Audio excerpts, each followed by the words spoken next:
Bienvenue à tous nos précieux étudiants de l'école du ministère Maurice Cerullo Francophonie. Dans les jours qui viennent, nous enverrons à tous ceux qui sont inscrits à l'école du ministère Maurice Cerullo un email vous donnant accès au test en ligne sur le cours La foi révélée. Et pour tous ceux qui réussiront le test, nous vous enverrons votre très beau certificat de réussite personnalisé à votre nom. Vous recevrez également les liens de toutes les vidéos du cours afin de pouvoir les regarder à nouveau si vous le souhaitez. Vous savez, le docteur Cerullo disait que si c'est bon de regarder une fois, alors c'est bon de regarder une deuxième fois. Nous vous enverrons également les notes du cours pour compléter votre étude de la parole.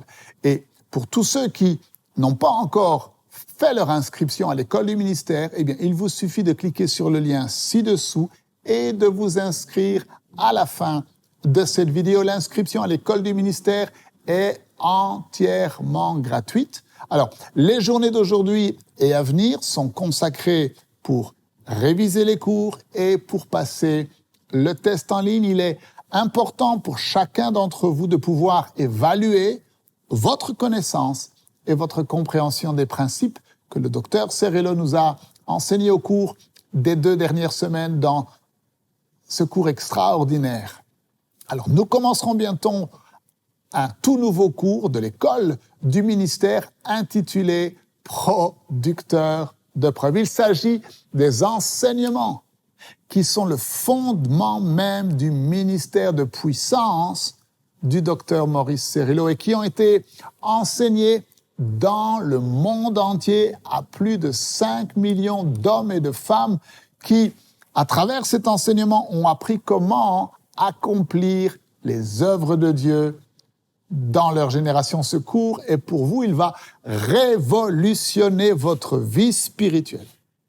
Alors, avant de nous quitter aujourd'hui, je souhaite vous donner l'occasion, comme nous le faisons à la fin de chaque cours, de semer votre offrande dans la bonne terre du ministère Maurice Cerullo. Vous savez, semer des offrandes dans l'œuvre du Seigneur est notre responsabilité. Et si ces enseignements qui vous sont offerts gratuitement, s'ils bénissent votre vie, s'ils vous édifient, alors je voudrais vous encourager à semer votre offrande. Maintenant, cela, comme je le dis souvent, fait partie de votre adoration, de votre action de grâce. 2 Corinthiens 9, du verset 6 au verset 8 déclare « Sachez-le, celui qui sème peu, moissonnera peu. Mais celui qui sème abondamment, moissonnera abondamment. Que chacun donne comme il l'a résolu dans son cœur, sans tristesse ni contrainte. Car Dieu aime celui qui donne avec joie, et Dieu peut vous combler de toutes sortes de grâces, afin que possédant toujours, et en toutes choses, de quoi satisfaire à tous vos besoins, vous ayez encore en abondance pour toutes sortes de bonnes œuvres.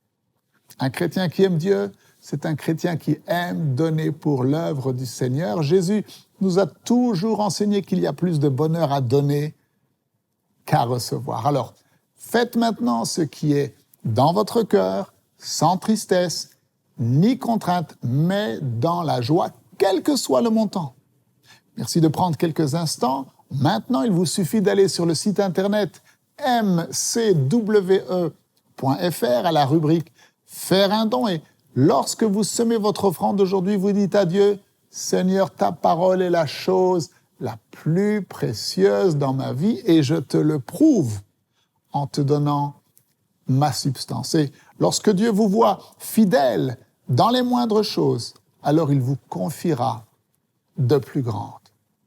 Et pour tous ceux qui ne peuvent pas donner en ligne, mais qui désirent quand même dans leur cœur de semer une offrande, quel que soit le montant, eh bien, il vous suffit de nous envoyer un email à l'adresse info@mcwe.fr en indiquant votre nom et le montant que vous voulez donner. Nous prendrons contact avec vous afin que votre offrande puisse nous parvenir. Je vous souhaite bon courage, bonne révision, bon test. Merci de partager avec tous vos amis la page Maurice Cerullo Francophonie. Que Dieu vous bénisse. Et n'oubliez pas, la francophonie appartient à Jésus. Bonjour à tous nos amis de la page Facebook Maurice Cerullo Francophonie.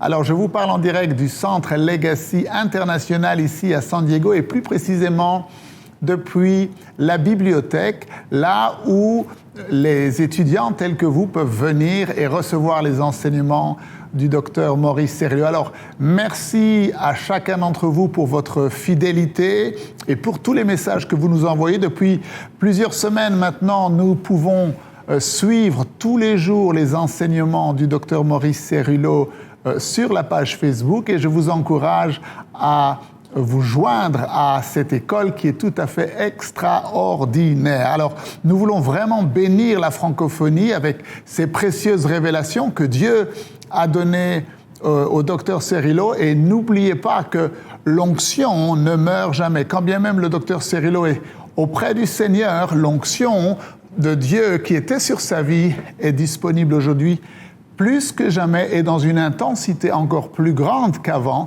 Vous connaissez bien sûr l'histoire du prophète Élisée qui, après sa mort, a ressuscité un mort. Et d'ailleurs, le docteur Cerullo, quelque temps avant de retourner auprès du Seigneur, disait qu'il avait la conviction qu'il atteindrait davantage d'âmes et gagnerait davantage de personnes au Seigneur après être retourné au Seigneur que pendant sa vie. Alors, aidez-nous en likant, en commentant et en partageant la page Facebook. Et vous savez, peut-être certains d'entre vous, vous vous demandez comment est-ce que je peux faire pour servir Dieu. Eh bien, c'est l'un des ministères qui vous est confié de faire connaître cette page où les gens peuvent recevoir des enseignements précieux pour leur vie chrétienne. Aujourd'hui, j'aimerais partager avec vous l'un des principes divins concernant les finances. J'ai remarqué dans ma propre vie et dans la vie de grands serviteurs de Dieu autour de moi qu'à chaque fois que j'entends une parole du Seigneur, à chaque fois que je sais que le Seigneur parle à mon cœur, la première chose que je désire faire est de semer une semence. Et aujourd'hui, ensemble, nous allons regarder plusieurs histoires dans la Bible où l'on voit que ce principe est mis en pratique. L'un des premiers grands exemples concerne la vie d'Abraham et on lit cela dans le livre de la Genèse au chapitre 14. Abraham venait de remporter la victoire et il est dit au verset 17 qu'il est revenu vainqueur de Kedor-Laomer. Et Melchisédek, roi de Salem, est venu à sa rencontre avec du pain et du vin. Il était, la Bible dit, sacrificateur du Dieu très haut. Alors, Hébreu nous enseigne que Melchisédek, son nom signifiait roi de paix et roi de justice. Et nous avons cette information extraordinaire le concernant qui dit qu'il n'avait ni père, ni mère, ni commencement de vie, ni fin de vie. Et donc nous comprenons que ce Melchisédek qui est venu à la rencontre d'Abraham était Jésus-Christ préincarné. Et la Bible dit que Melchisédek apporta une révélation à Abraham lorsqu'il lui dit « Béni soit Abraham par le Dieu très haut, possesseur du ciel et de la terre ». Melchisédek apportait à Abraham la révélation que son Dieu possédait toutes les richesses du monde et que plus jamais il n'aurait besoin de dépendre du bras de la chair, mais qu'il pouvait mettre sa confiance en Dieu. Et que voyons-nous? Immédiatement après, Abraham lui donna la dîme de tout. Vous voyez, révélation conduit à donner une offrande. Il y a une autre histoire bien connue dans le livre des rois, le deuxième livre des rois, au chapitre 4, l'histoire de la Sunamite, cette femme qui habitait ce village qui s'appelait Sunem.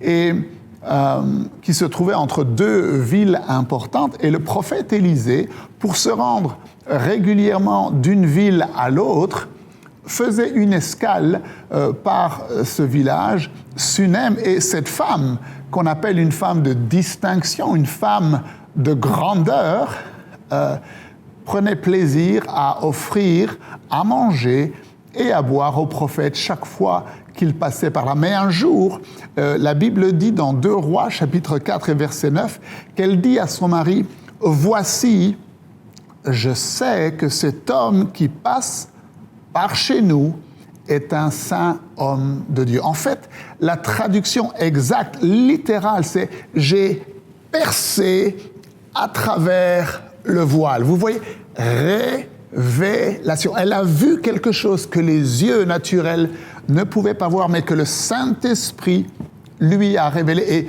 après avoir eu cette révélation, elle a dit à son mari, plutôt que de simplement lui donner à boire et à manger, nous allons lui bâtir une maison.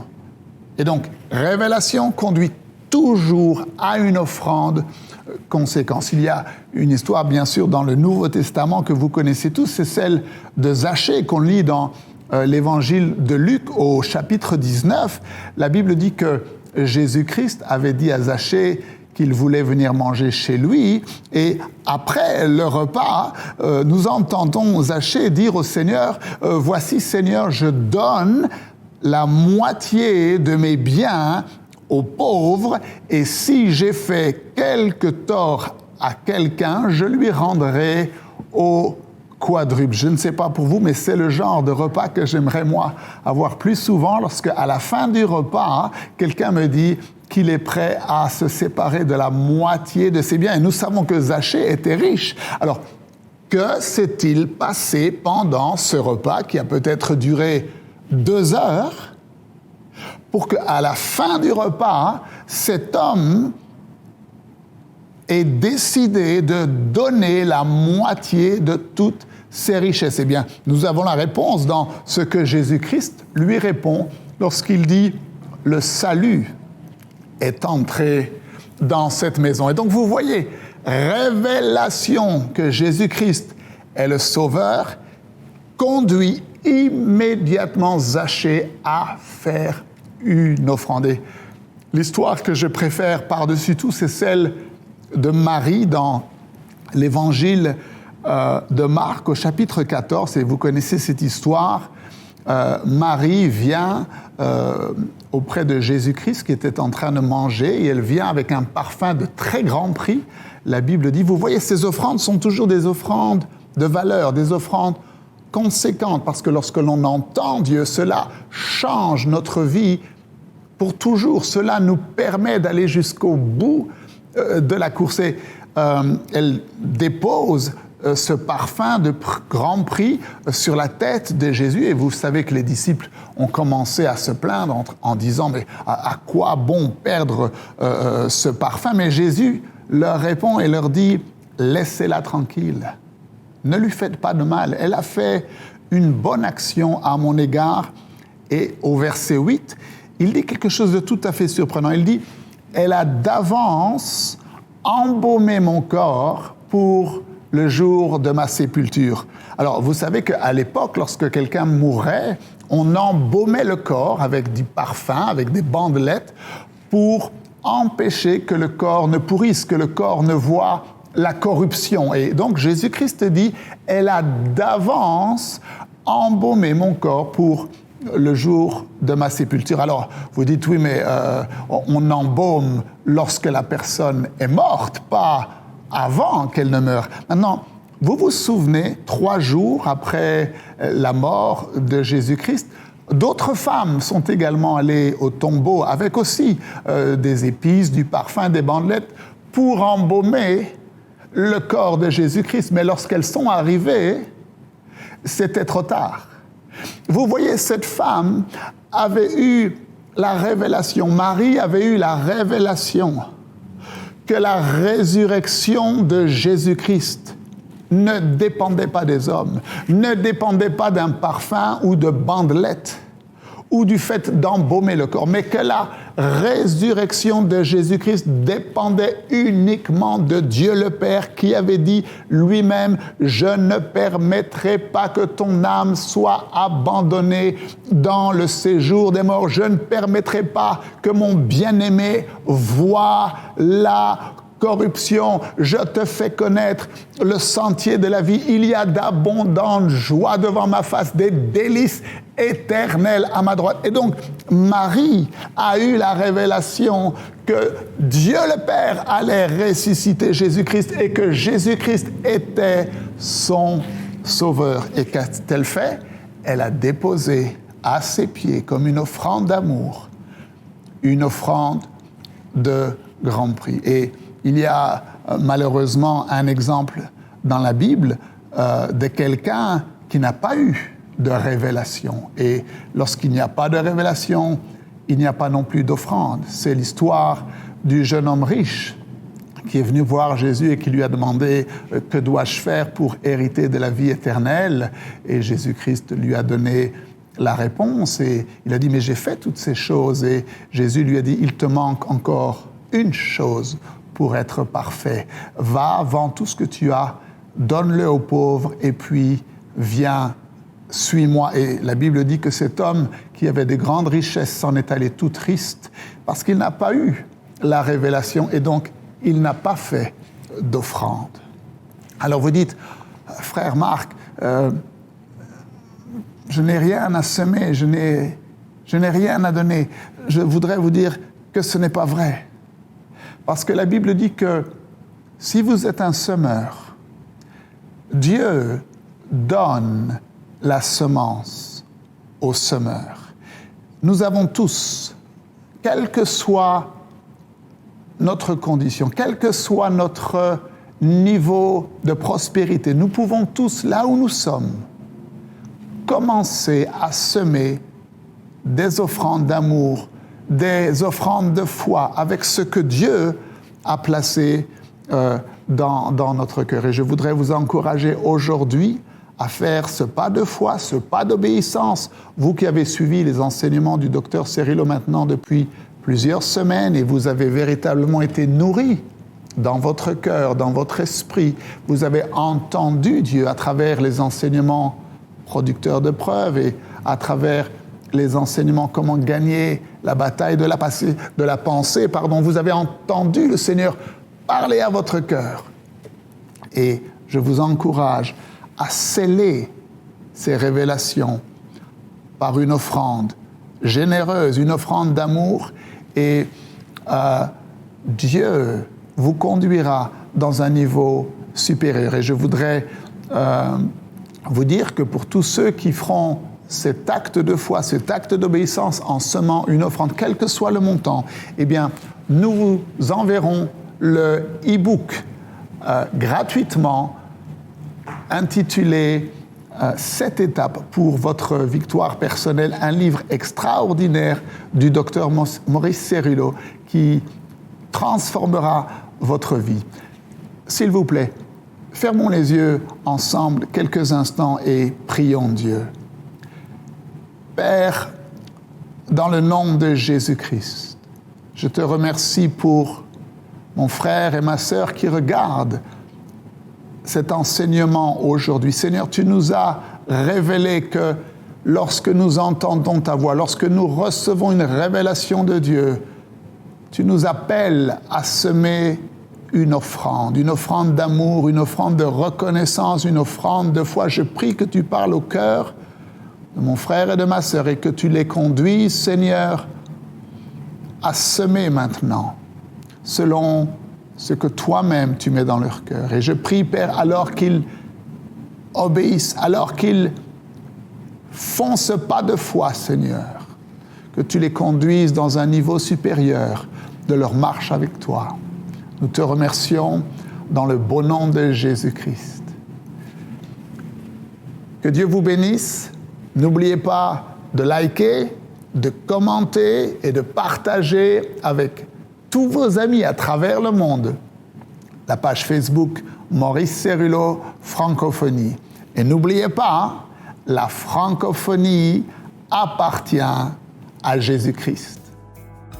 À très bientôt pour un prochain enseignement avec le Dr Cerullo. La francophonie appartient à Jésus. Pour toute information, rendez-vous sur www.mcwe.fr.